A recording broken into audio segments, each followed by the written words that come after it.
Le scalpel glisse dans ma chair comme une caresse traîtresse, et je sens mon cœur ce muscle que j'ai réparé tant de fois chez les autres se convulser en un dernier spasme futile.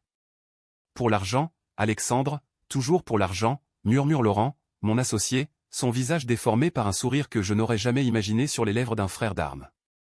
Je meurs dans la salle d'opération que j'ai bâtie de mes mains, entouré d'instruments qui m'ont trahi, et le monde s'efface en un hurlement silencieux de rage inassouvie. L'obscurité est totale, un vide plus froid que la morgue de l'Hôtel-Dieu, et je crois que c'est la fin, la punition divine pour tous les cœurs que j'ai sauvés ou condamnés d'un geste précis. Mais alors que l'écho de mon propre gargouillement de gorge résonne encore, une lumière blanche m'aveugle, non pas celle du néant, mais celle d'un soleil parisien filtrant à travers les rideaux de soie de mon appartement rue de Rivoli. Je me redresse, haletant, les mains tremblantes sur un drap qui n'est pas souillé de mon sang, et je réalise, je suis vivant. Non, plus que ça, je suis revenu. 10 ans en arrière, le jour où Sophie m'a souri pour la première fois dans le couloir de l'hôpital Necker, et où Laurent m'a serré la main en promettant l'éternité. Paris, cette ville de lumière et d'ombre, m'a rendu mon corps, mon temps, ma vengeance. Mais à quel prix? Je sens déjà le poison de la trahison couler dans mes veines, comme une anesthésie ratée qui ne fait qu'aiguiser la douleur. Ils paieront. Tous. Et cette fois, je tiendrai le bistouri. Je cligne des yeux, et le monde se recompose autour de moi comme un puzzle macabre que j'aurais assemblé moi-même sur une table d'autopsie. L'appartement est tel que je m'en souviens, les meubles en acajou poli, hérités de mon père, le professeur Duval, ce tyran de la faculté de médecine qui m'a forgé à coups de scalpel verbaux, la vue sur les Tuileries, où les touristes se pressent déjà en ce matin de printemps 2015, ignorant que la ville lumière cache des abysses plus noirs que la Seine la nuit.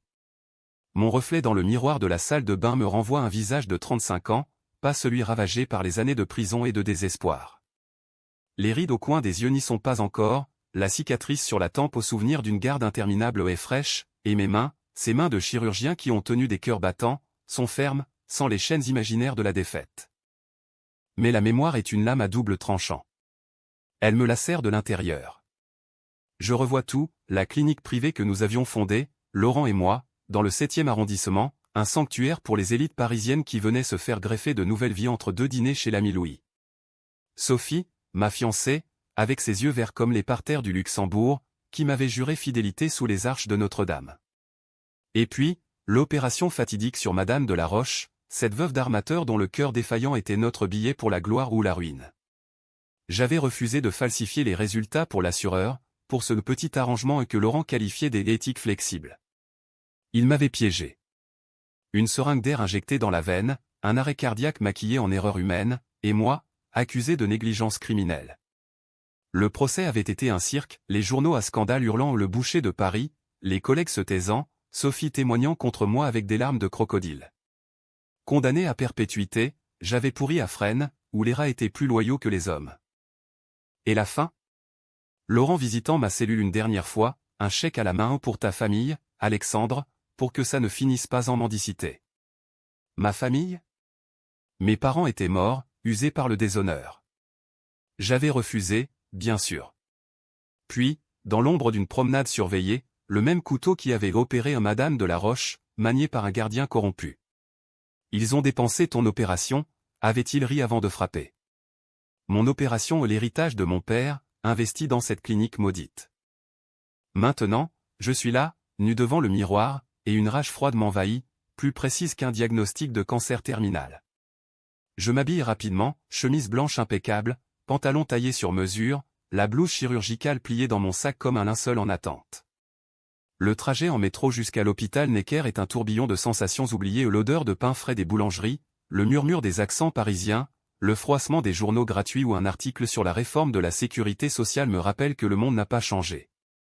Pas encore. À l'hôpital, les couloirs blancs me accueillent comme d'anciens complices. Les infirmières sourient, ignorant que je porte en moi le fantôme de leurs futurs patients condamnés.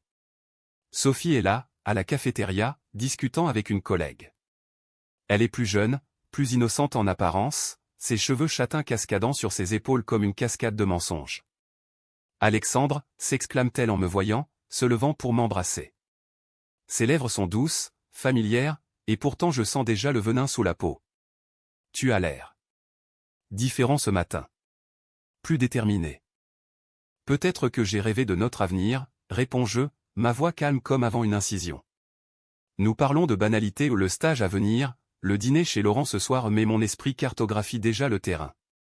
Laurent Moreau, mon frère depuis l'internat à la Pitié-Salpêtrière, avec son charme de serpent et ses dettes cachées. Il doit déjà comploter, je le sais.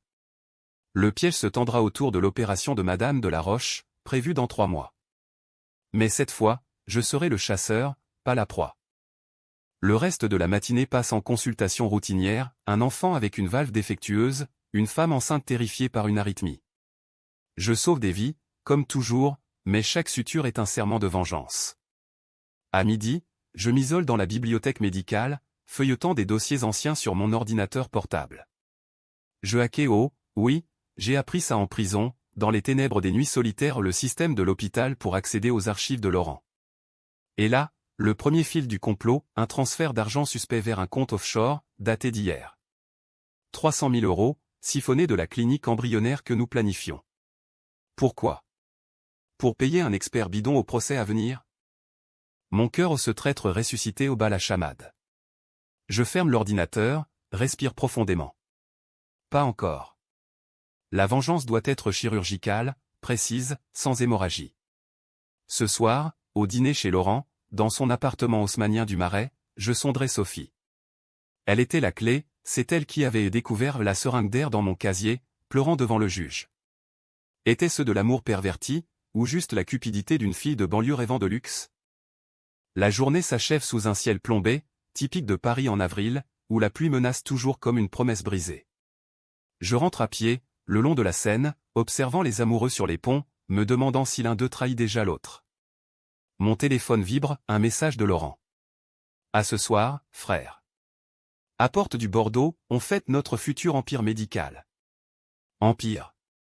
Le mot me fait sourire, un rictus froid. Oui, nous fêterons. Mais le mien sera bâti sur leur ruine. Ce soir, je commencerai. Une question anodine sur les finances de la clinique, un regard trop long sur Sophie. Ils ne se douteront de rien. Pas encore. Mais bientôt, ils mendiront devant les grilles de l'hôpital, leurs mains tendues comme des plaies ouvertes, suppliant pour une miséricorde que je n'accorderai pas. J'ai déjà dépensé ma vie pour eux. Maintenant, c'est leur tour de saigner. Le dîner chez Laurent est un théâtre bien rodé, une comédie française où les masques tombent un à un sous le poids des couverts en argent. Son appartement, avec ses tapis persans et ses tableaux de l'école de Paris volés à des galeries d'art douteuses, respire l'opulence feinte d'un homme qui nage en eau trouble. Sophie est là, radieuse dans une robe rouge sang qui moule ses formes comme une seconde peau, versant du château Margaux avec une grâce calculée. À nous 3, trinque Laurent, ses yeux bleus pétillants derrière ses lunettes à monture d'écaille. À la clinique qui va révolutionner la cardiologie parisienne. Alexandre, ton génie, mon flair commercial imparable. Je lève mon verre, sentant le vin couler comme du poison sucré. Imparable, répète-je, et Sophie rit, posant sa main sur la mienne. Sa peau est chaude, vivante, et pourtant je revois ces mêmes doigts signant ma condamnation sur le papier à en tête du procureur. Tu es si silencieux ce soir, mon amour, murmure-t-elle, ses lèvres effleurant mon oreille. Un mauvais rêve? Un cauchemar éveillé, réponds-je, et Laurent éclate de rire, racontant une anecdote sur un patient russe qui a payé une greffe en diamant. La conversation dérive vers les finances, la Roche est confirmée pour l'opération. Son assureur est coriace, mais j'ai un contact qui peut arranger les choses. Ces mots flottent, ambigus, et je happe l'occasion. Arranger comment? Falsifier les rapports? On n'est pas des charlatans, Laurent. Il hausse les épaules, un geste si français, si désinvolte. Allons, Alex. C'est Paris, pas un hôpital public. Les riches veulent des miracles, pas des leçons de morale. Et puis, avec l'argent, on pourra étendre la clinique jusqu'à Neuilly. Sophie intervient, ses yeux fuyants, Laurent a raison. Pense à notre futur, à la maison qu'on achètera dans le 16e. Notre futur. Le mot me brûle. Dans ma vie précédente, ce futur avait été leur nid d'amour, construit sur mon cadavre juridique. Après le dessert un baba au rhum trop sucré, comme leur duplicité où je prétexte une cigarette sur le balcon. La vue sur le marais scintillant sous les réverbères est hypnotique, mais mon esprit est ailleurs. J'accède discrètement à mon téléphone, activant l'application de traçage que j'ai installée plus tôt dans la journée sur le réseau Wi-Fi de l'hôpital. Un petit virus, hérité de mes lectures clandestines en cellule. Les relevés bancaires de Laurent s'affichent, des virements récurrents vers une certaine Consulting Médical International, une coquille vide à Genève. Et Sophie? Son compte, lié au mien par habitude, montre des retraits inhabituels, 10 000 € la semaine dernière, pour vêtements. Vêtements pour qui? Pour un amant caché? Je rentre tard, Sophie s'endormant contre moi dans le lit, son souffle régulier comme un métronome de mensonges. Allongé dans l'obscurité, je planifie. La première étape, infiltrer leur cercle plus profondément. Demain, je propose à Laurent un audit interne de la clinique. Pour la transparence, dirai-je. Il acceptera, flatté par ma confiance. En réalité, ce sera mon scalpel pour disséquer leurs secrets. Les jours suivants sont une danse macabre. À l'hôpital, je sauve un adolescent d'une dissection aortique, mes mains volant sur le thorax ouvert comme si le temps m'appartenait à nouveau. Mais chaque succès est teinté d'amertume, combien de vies ai-je perdues en prison, combien de familles brisées par ma chute? Sophie, sentant mon éloignement, devient plus insistante des dîners romantiques au Fouquet's, des nuits où elle murmure des promesses que je sais vides. Je t'aime, Alexandre. Ne doute jamais. Je souris, l'embrassant avec une passion feinte, mais intérieurement, je compte les jours jusqu'à l'opération de la Roche. Puis, le premier coup de sonde. Lors d'une pause café, je confronte subtilement Laurent, j'ai vu des irrégularités dans les comptes. Rien de grave, mais... Il pâlit légèrement, puis rit. Des erreurs de saisie, mon vieux. Laisse-moi m'en occuper. Mais ses yeux trahissent la peur, comme un patient sentant le diagnostic fatal. Ce soir-là, je fouille l'appartement pendant que Sophie est sous la douche. Dans son tiroir, un collier en or pas le mien, un cadeau de Laurent, gravé à ma muse. La trahison est physique, maintenant, un artefact que je serre dans mon poing jusqu'à ce que mes jointures blanchissent. La tension monte comme une fièvre post-opératoire. Je commence à documenter tout, enregistrements vocaux de conversations ambiguës, photos de documents falsifiés glanés lors d'une visite surprise à la clinique. Paris, avec ses cafés bondés et ses ruelles sombres, devient mon allié. Je rencontre un ancien patient, un hacker reconverti en consultant, dans un bar du quartier latin. Pour 100 000, je creuse leur passé, propose-t-il. J'accepte, utilisant l'argent de mon héritage, celui qu'ils n'ont pas encore dépensé. Les révélations affluent comme un saignement artériel. Laurent n'est pas seulement endetté, il est complice d'un réseau de trafic d'organes, siphonnant des cœurs d'immigrants clandestins dans les sous-sols de banlieues oubliées. Sophie? Elle n'est pas innocente. Les emails découverts montrent qu'elle a été son amante depuis 2 ans, planifiant ma chute pour hériter de ma part dans la clinique. Pire, un test de grossesse positif, daté d'il y a 1 mois dans ma timeline précédente. L'enfant n'était pas le mien. La rage me consume, mais je la canalise. Lors d'une soirée gala à l'Opéra Garnier, où les élites médicales paradent en smoking, je fais ma première incision publique.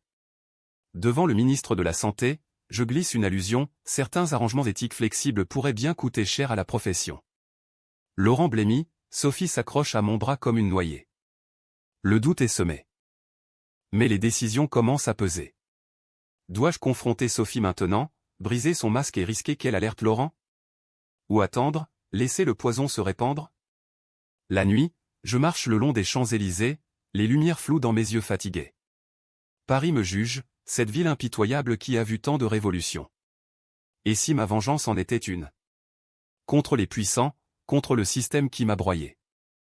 Bientôt, le piège se refermera. Mais pour l'instant, je joue le rôle du fiancé aimant, du partenaire loyal. Il ne voit pas la lame que je aiguise dans l'ombre.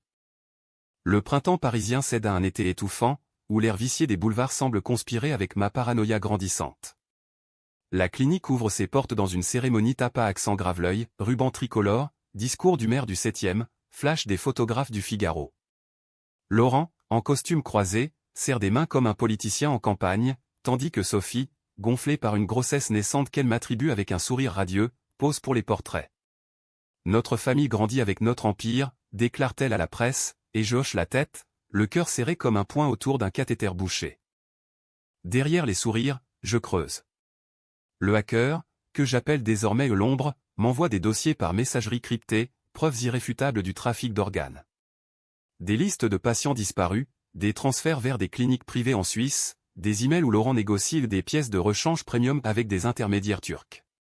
Sophie apparaît en filigrane des virements à son nom pour frais logistiques.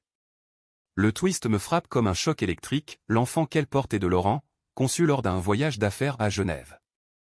Dans ma vie passée, j'avais élevé cet enfant en prison, croyant à une paternité illégitime, jusqu'à ce que la vérité éclate lors d'une visite conjugale avortée. La décision controversée germe alors, dois-je saboter l'opération de Madame de la Roche pour les exposer?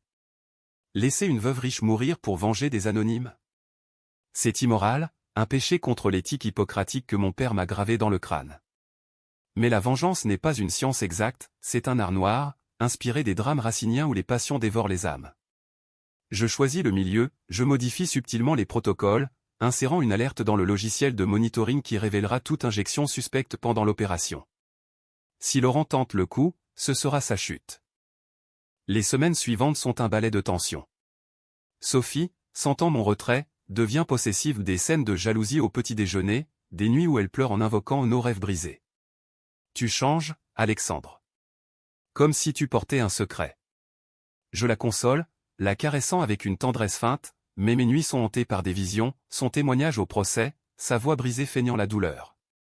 Un soir, après un abortif théâtre au Moulin Rouge, je la confronte doucement, et si l'enfant n'était pas viable? Si on devait choisir entre lui et autre chose? Ses yeux s'écarquillent, la peur y dansant comme une fibrillation. Ne dis pas ça. C'est notre miracle. Laurent, de son côté, accélère. Il me presse pour l'opération, fixée dans un mois. La Roche paie le double si on boucle avant l'automne. Imagine les extensions à Monaco. Je acquiesce, mais j'installe des caméras cachées dans la salle d'opération, financées par la vente discrète d'un tableau familial. Paris, avec ses marchés aux puces de Saint-Ouen, avale mes secrets sans un murmure. Puis, le premier accrochage. Lors d'une garde de nuit, je surprends Laurent en train de fouiller mon bureau. Oubliez mes clés, bredouille-t-il, mais ses mains tremblent. Je souris, cherches-tu des preuves de ma loyauté, frère? Il rit nerveusement, mais le doute s'installe. Bientôt, des rumeurs circulent à l'hôpital, Duval est parano, il boit trop depuis l'ouverture. Sophie les amplifie, me poussant vers un psychiatre de l'hôpital. Pour ton bien, mon amour. Ma contre-attaque est chirurgicale. J'anonymise des leaks aux médias, un article dans Le Monde sur des irrégularités financières dans les cliniques privées. Pas de nom, mais Laurent su. Il me confronte dans un café du Palais Royal, c'est toi? Dis-moi que ce n'est pas toi. Je nie, les yeux innocents. Pourquoi ferais-je ça? Nous sommes une famille. Le mot famille le désarçonne, il s'excuse, commande des croissants pour sceller la paix. Mais intérieurement, je saigne. Les nuits, je marche seul vers Montmartre, escaladant les marches jusqu'à la basilique du Sacré-Cœur, où les lumières de la ville s'étendent comme une plaie ouverte. Là, je prie non pas à Dieu, mais à la mémoire de mon père, ce fantôme qui me hante. La médecine sauve, mais la justice tranche, me disait-il. Ai-je raison de jouer les dieux? La réponse vient lors d'une consultation clandestine avec l'ombre, une liste de victimes, des photos de corps non identifiés dans des morgues de banlieue. Des vies volées pour le profit. Non, je n'hésiterai pas. Le chapitre culmine avec l'approche de l'opération. Madame de la Roche arrive, une femme frêle aux yeux froids, flanquée d'avocats. Sauvez-moi, docteur Duval, implore-t-elle. Je jure sur mon honneur le peu qui reste. Sophie, enceinte de 5 mois, m'embrasse avant d'entrer en salle, pour nous. Pour vous, corrige-je en silence. La lame est prête. Mais qui tranchera en premier? L'opération de Madame de la Roche est un opéra tragique, une phèdre moderne où les passions se nouent en un nœud gordien que seul un scalpel peut défaire. La salle d'opération du Necker bourdonne d'activité, moniteurs bipant comme des cœurs affolés, assistants en masque stérile, l'air saturé d'antiseptiques et de tension palpable. Je suis au centre, ganté de latex neuf, mon reflet dans les lames chirurgicales me renvoyant un regard d'acier. Laurent est mon second, ses mains tremblant légèrement sous la lumière crue au signe qu'il sait, qu'il sent le piège se refermer. Incision médiane, ordonné jeu, et la peau s'ouvre comme un secret trop longtemps gardé. Le cœur de la Roche bat faiblement, un muscle épuisé par des années de luxe et de stress fiscal. Sophie observe depuis la galerie, son ventre arrondi pressé contre la vitre, un fantôme de maternité volé. Tout semble normal, clan, suture, le balai précis des instruments. Puis, le moment. Laurent, sous prétexte d'ajuster un drain, glisse une seringue au air pur, dosage létal vers la ligne 4. Mes caméras cachées capturent tout, mais je n'interviens pas. Pas encore. Laissez-le commettre l'irréparable. Le moniteur s'emballe, alarme stridente, fibrillation ventriculaire. Arrêt, crie-t-on, et le chaos s'empare de la salle. Défibrillateur, adrénaline, massage cardiaque, je dirige le sauvetage avec une fureur contenue, mes mains volant sur le thorax comme pour exorciser les démons. La roche revient, à peine, stabilisée par ma vigilance. Laurent sue sous son masque, ses yeux implorants, erreur de manipulation, Alex. Je l'ignore, appelant l'anesthésiste, analyser cette seringue. Immédiatement. Dehors, Sophie s'effondre en larmes, courant vers la salle de récupération. Elle a failli mourir. À cause de qui, hurle-t-elle aux infirmières. Je la rejoins, la serrant dans mes bras, à cause de la cupidité. Mes mots sont un murmure, mais ils portent. Le soir, les résultats toxicologiques confirment, air injecté, intentionnel. L'hôpital est bouclé, la police appelée la brigade financière, avec ses limiers habitués aux fraudes médicales. Laurent est arrêté au petit matin, menottes au poignet dans le couloir où nous avions ri ensemble 10 ans plus tôt. Traître, siffle-t-il en passant devant moi. Je souris, non, frère. Juste un chirurgien précis. Sophie, interrogée comme témoin, craque sous la pression. Dans la salle d'interrogatoire que je visualise via un contact, elle avoue tout, l'adultère, les virements, le plan pour me discréditer et s'enfuir avec l'argent. Il nous forçait, Alexandre. Pour l'enfant. L'enfant. Le coup de grâce. Les médias s'emparent de l'affaire, scandale au cœur de Paris au trafic d'organes dans l'élite médicale. Le Monde titre en une, Libération dissèque les connexions politiques. La Roche, survivante miraculeuse, porte plainte, ruinant la clinique naissante. Je témoigne, voix ferme devant le juge, j'ai vu venir la trahison, mais j'ai choisi de sauver une vie plutôt que de venger la mienne.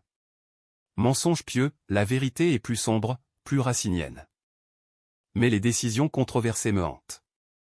J'ai laissé Laurent injecter, risquant une mort pour piéger un criminel. Était-ce justice ou meurtre par procuration? Sophie, libérée sous caution, me confronte dans notre appartement, tu savais. Tu nous as piégés. Elle pleure, à genoux, le ventre protubérant comme un reproche. Je la relève doucement, non, j'ai piégé les monstres que vous êtes devenus. Elle supplie, offre le divorce, l'argent au tout. Mais je refuse. Garde l'enfant. Il mérite mieux que moi. La chute est rapide. Laurent, en détention provisoire à la santé, se pend dans sa cellule au suicide ou meurtre. Les rumeurs fusent. Sophie vend l'appartement, fuit vers la Côte d'Azur, mendiant des prêts à d'anciens collègues. Paris, impitoyable, les vomit comme des rejets post-opératoires. Pourtant, le twist surgit comme une hémorragie imprévue. Une lettre de mon père, découverte dans les archives familiales, il savait pour les dettes de Laurent, avait même financé le trafic pour protéger ma carrière. Mon propre sang, complice. La trahison est généalogique, un poison héréditaire. Je chancelle, mais je tiens. La vengeance est douce amère, un vin tourné. L'automne enveloppe Paris d'un manteau de feuilles mortes, un tapis roux qui crie sous mes pas solitaires vers l'Hôtel-Dieu. La ville a changé, où est-ce moi? La clinique est fermée, scellée par des rubans jaunes, un mausolée pour les ambitions mortes. Les journaux ont passé à autre chose, un scandale politique, une exposition au Louvre. Mais pour moi, la cicatrice est fraîche, suintante. Sophie réapparaît un soir pluvieux, devant l'hôpital où tout a commencé. Elle est amaigrie, le ventre vide, fausse couche due au stress, murmure-t-elle, les yeux creux comme des orbites vides. L'enfant. Parti. À cause de toi. Elle tend une main tremblante, non pour frapper, mais pour mendier, aide-moi, Alexandre. Juste un peu d'argent pour repartir. Derrière elle, Laurent est libéré pour vice de procédure, brisé, en haillons à attendre dans l'ombre, évitant mon regard. Il mendie, littéralement, assis sur le trottoir mouillé, un carton déplié réclamant aide médicale pour anciens praticiens. Je m'arrête, les observant comme des spécimens sous bistouri. La vengeance est accomplie, ils ont dépensé mon opération, mon héritage, ma ville et maintenant, il rampe devant les grilles que j'ai autrefois franchies en conquérant. Pourquoi, demande Sophie, la voix brisée. Je m'agenouille, à leur niveau, parce que la trahison coupe plus profond qu'un scalpel. Et la guérison. Elle coûte cher. Le twist final me frappe alors, dans un éclair de lucidité, je ne suis pas revenu pour les détruire, mais pour me libérer. Mon père, ce spectre, n'était pas un monstre, il avait essayé de me protéger d'un monde vorace. J'avais été aveugle, comme eux. Je sors un chèque, le reste de l'héritage et le temps à Sophie. Partez. Refaites votre vie. Mais loin de Paris. Laurent marmonne un merci, les yeux humides. Il s'éloigne dans la nuit, silhouette floue sous la pluie, mendiant non plus pour de l'argent, mais pour un pardon que je ne peux accorder. Seul, je reprends ma blouse au Necker. Je sauve des vies à nouveau, mais avec une humilité nouvelle. Paris m'a rendu mon corps, mais la vengeance m'a rendu mon âme scarifiée, mais entière. Et dans les couloirs blancs, je murmure à l'ombre de mon père, c'est fini. Nous sommes guéris. La fin n'est ni heureuse ni tragique, c'est une suture imparfaite, une vie recousue avec les fils de la mémoire. Et ça suffit.